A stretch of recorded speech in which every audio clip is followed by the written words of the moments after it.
doakan juga dia supaya lebih cepat sembuh biar besok bisa belajar bersama dengan kita. Ayo, come on, Akmal. Before we study, let's pray together. Praise God.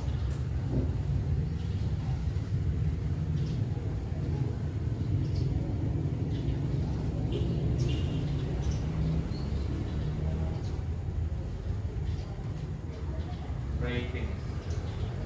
Ini adalah tentang bagaimana kamu bisa memahami, mengidentifikasi teks recount text.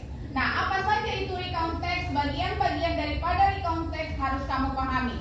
Dari belajar hari ini, setelah selesai nanti kamu bisa memahaminya. Oke, nak? Nah, yang kedua, kamu dapat menceritakan pengalamanmu pada zaman dahulu kala ataupun pada masa kecilmu. Bisa kamu jelaskan, kamu ceritakan kepada temanmu atau kepada orang lain secara beruntun atau kronologis.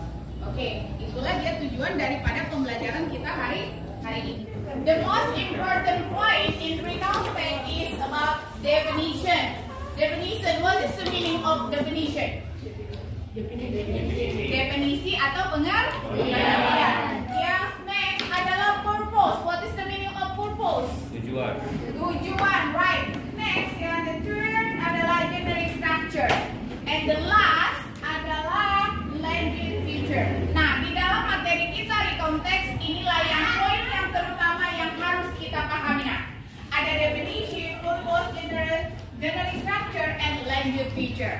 Oke, kita bentuk kelompok yang terdiri dari 5 orang per kelompok. Ada nanti nama kelompoknya binasi kita buat, ada Poncang, Kalimantung dan sebagainya. Nah, sekarang kita bergerak membentuk kelompok dengan pembagian yang sudah kita tentukan. Ayo, let's start.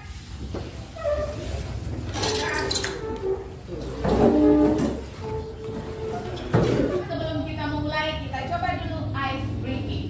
Oke? Bisa? Oke? Nah, sebelum belajar kita harus bergembira. Kita tidak boleh tertekan. Oke, nak? Semua boleh stand up, please. Habis katakan present, kita jump, melompat. Oke? Ketika degree, dia right. Left your friend. Kalau dia deskriptif, ke kiri. And the left. Nah, kalau dia ke pas, dia ke belakang. Ingat mantan dulu dirimu. Ingat mantan, kalau ada mantannya ya. Kalau tidak ada, nggak usah diingat. Nah, kalau Miss bilang future, kelak dengan teman yang di depan. Oke, bisa paham? Ayo kita mulai. Present, present, present. Oke, degree. Future, future. Pas. Present, present, present. Deskriptif. Pas, deskriptif, future, group. Ayo. Present. Oke, ini kita sudah bergembira, kita lanjut dulu. Nah, you can rearrange this picture. Nah, sebelum kita memulai tugas kelompok kita nanti, kita lihat dulu gambar yang ada di depan. Menurut kalian, urutan yang paling benar pada gambar ini siapa yang bisa coba? Urutan pertama. Apa? Oke, C. Next. Alright, B. Next. Oke, next. Last. Oke, right. This is urutannya ya.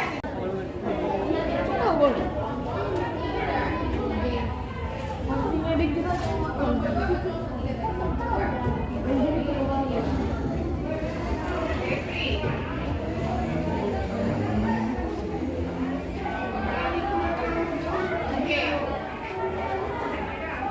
Dinasi instruksinya adalah definition from recount text and generic structure recount text. Oke, nak? Kelompok dinasi. Definition of recount text and generic structure sama dengan kelompok Poncang. Kelompok Poncang juga membuat definisi daripada recount text dan generic structure-nya. Sedangkan untuk kelompok baru sekalian adalah language feature dari recount text pada satu teks. Apa judul teksnya, nak?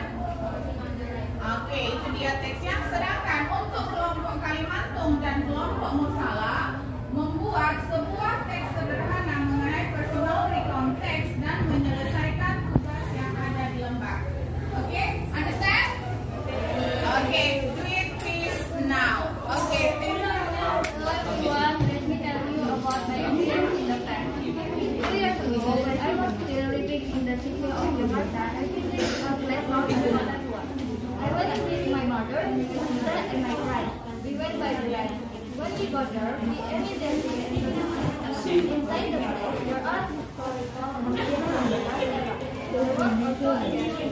they encountered fast in the place one by one. It looked as if one form for visitor or after we were satisfied, we decided to let for us. Hi everyone, let me tell you a little about my experience in the past.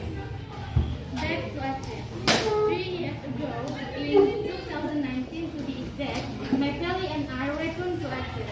We lived here at night and arrived there at night. Arriving in Aceh, we were greeted by our families who were there. My grandmother cried seeing me, my older sister and younger brother, because we had not returned to Aceh for a long time. The next day, we visited my uncle's house and met Mia. She's my female cousin. Now I want to say my first experience. At the time I was 17 years old, I asked my father to give me a gift which is a motorcycle. However, my wish was rejected by my father because I was still an adult. Then I asked my father to teach me to ride a motorcycle. Incidentally, my father refused my request and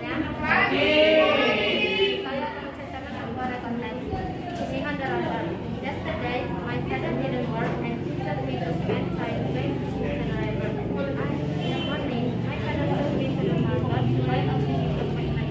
After that, we rushed to the river.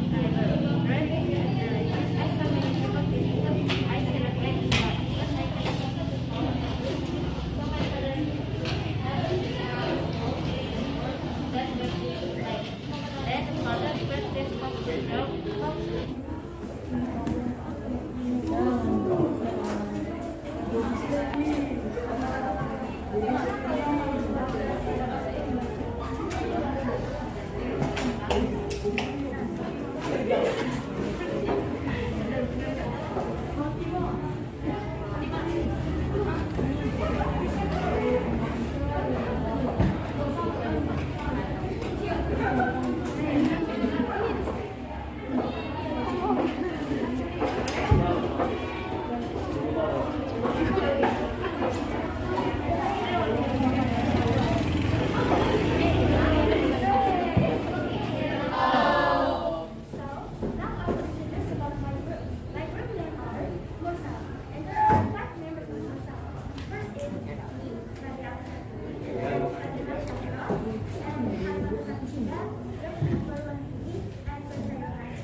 Diskusikan recount text dari beberapa ada penugasan dari kelompok Binasi, Poncan, Barus, Kalimantung, dan Mursalah, maka kita dapat menyimpulkan apa itu recount text, nak?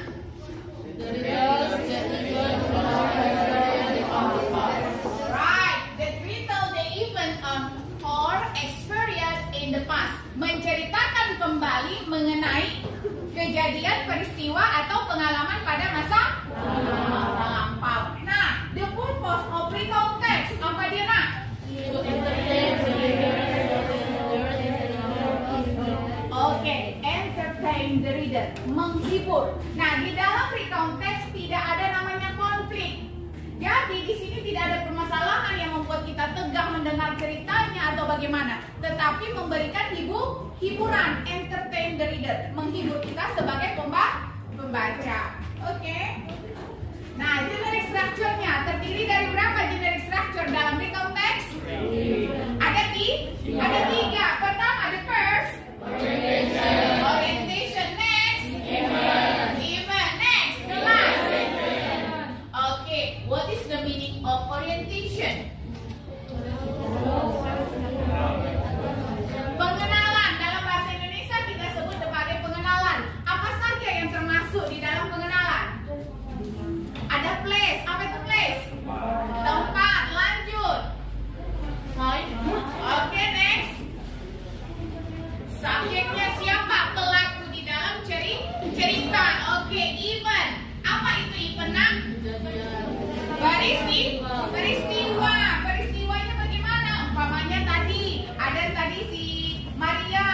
Apa bagian dari personal recountmu yang kamu bacakan, nak?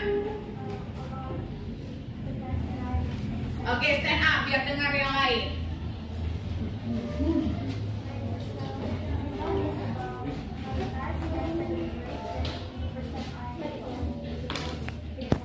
Oke, itu dia pengalaman si Maria. Nah, next tadi ada juga pengalaman si Joyce. Joyce, apa pengalaman tadi? Stand up, please.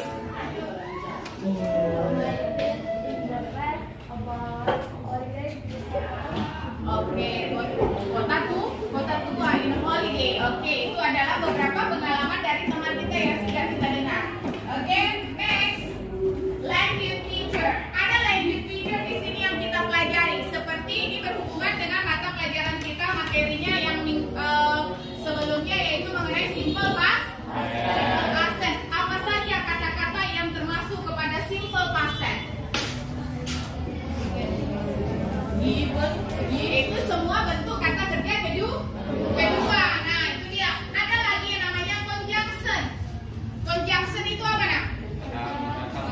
Kata-kata hubung atau kata sambung. Apa contohnya itu contoh kata sambung? Jessica. Oke, but next. After. Oke, right. Itu dia beberapa contoh daripada conjunction. Oke, tadi kita ulangi dulu generic structure daripada di konteks ada berapa, nak? Oke, pertama.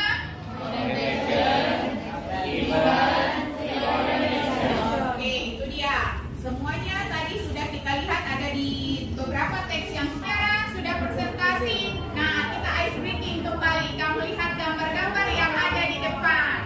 Oke, kira-kira yang untuk gambar pertama apa dia jadinya, nak? Ukuran sepatu. Gambar yang kedua. Satelit Indonesia. Yang ketiga. Oke, next. Apa kira-kira? Kritik tajam. Yang the last. What is the last? Nah, untuk tugasmu minggu depan, coba lihat, open your book page 42.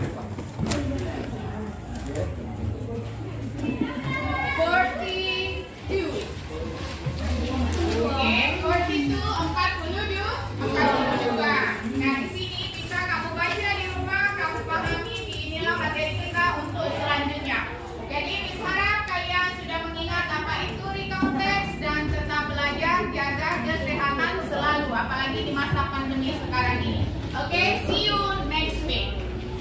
Pembelajaran diferensiasi sosial emosional di SMP Negeri 1 Pandan, khususnya pada mata pelajaran bahasa Inggris kelas 8, saya merasakan perubahan yang sangat berbeda dari pembelajaran yang saya lakukan selama ini. Di mana proses pembelajaran selama ini saya tidak membedakan kebutuhan ataupun karakter anak, tetapi saya menyamakan semua kebutuhan anak pada satu kelas. 2.2 mengenai pembelajaran diferensiasi dan sosial emosional, saya menerapkan pembelajaran di kelas dengan menyamakan semua kebutuhan anak. Sehingga di dalam penugasan, anak-anak yang kurang mampu atau memang tidak berminat pada materi yang saya ajari akan tidak ikut aktif di dalam proses pembelajaran. Sehingga hasil yang ingin dicapai tidak maksimal dan bahkan anak merasa bosan untuk mengikuti pembelajaran. Tetapi setelah menerapkan pembelajaran diferensiasi sosial emosional pada mata pelajaran bahasa Inggris di kelas 8, saya merasakan perubahan yang sangat besar baik pada diri saya maupun kepada anak-anak. Di mana pembelajaran di dalam kelas dengan pembelajaran diferensiasi dan sosial emosional, anak-anak menjadi lebih aktif di dalam proses pembelajaran, di mana anak lebih merasa senang dan bahagia di dalam mengikuti pembelajaran. Karena di dalam proses pembelajaran diferensiasi, saya membagi anak-anak menjadi beberapa kelompok. Kelompok ini saya bentuk untuk melakukan kelompok diskusi, di mana pembagian kelompok ini berdasarkan karakter, kebutuhan, gaya belajar anak. Sehingga saya akan mengumpulkan pada proses pembelajaran, saya akan membuat kelompok anak dengan karakter yang sama. Sehingga mereka bisa bertemu, mengadu, mencari solusi di dalam penugasan yang akan diberikan. Penugasan pada setiap kelompok berdasarkan kebutuhan dan karakternya dibuat berbeda. Pada kelompok anak yang memang mempunyai minat ataupun kemampuan yang lebih rendah akan disesuaikan dengan tugasnya. Dan pada anak-anak yang memang mempunyai pada minat ataupun kemampuan yang lebih tinggi pada materi tersebut dibuat dengan penugasan yang berbeda dengan level yang lebih tinggi. Sehingga di dalam proses penilaian ini dilakukan sesuai dengan karakter anak-anak, dan sebagai guru pun kita tidak merasa emosi menghadapi anak-anak ketika anak dipaksa untuk melakukan sesuatu yang memang di luar kemampuannya. Makanya kadang kita di sekolah sebagai guru marah-marah kepada anak, padahal memang anak ini tidak bisa dipaksa untuk menyelesaikan tugas yang memang bukan pada porsinya. Seperti pada ikan disuruh terbang itu tidak akan mungkin, monyet disuruh berenang tidak akan mungkin, tetapi monyet akan menang ataupun akan menjuarai sebuah kompetisi bila dia memang disuruh memanjat sesuai dengan karakteristik seorang anak. Sama seperti dengan seorang anak, bila dia dipaksa dia tidak akan mampu melakukannya. Makanya di pembelajaran diferensiasi ini saya rasa sangat memang dibutuhkan pada pembelajaran di dalam kelas, sehingga terciptalah kegiatan belajar mengajar yang menyenangkan bagi anak. Dan bagi saya pun sebagai guru tidak ada beban atau merasa marah-marah itu lagi kepada anak, jadi emosi saya pun lebih terkontrol. Pembelajaran sosial emosional di dalam pembelajaran diferensiasi saya sangat setuju, di mana kadang pada pembelajaran les-les terakhir ini saya dan anak-anak mungkin sudah mulai merasa bosan. Tetapi ketika kita memasukkan mungkin seperti ice breaking di dalam pembelajaran, terutama sebelum memulai pelajaran, anak-anak kita menarik perhatian mereka dengan ice breaking, menarik minat mereka sebelum belajar, maka ini salah satu stimulus yang baik untuk membuat mood anak-anak di dalam proses pembelajaran menjadi lebih baik, sehingga mereka dapat mengikuti pembelajaran sesuai dengan harapan dan dapat menghasilkan anak-anak setelah pembelajaran dapat mencapai indikator ataupun tujuan pembelajaran. Pembelajaran diferensiasi sosial emosional saya rasa sangat bagus dan sangat tepat untuk diterapkan di dalam kegiatan proses belajar mengajar di sekolah, terutama mewujudkan pembelajaran dengan metode Merdeka Belajar sehingga terciptalah profil pelajar Pancasila. Terima kasih.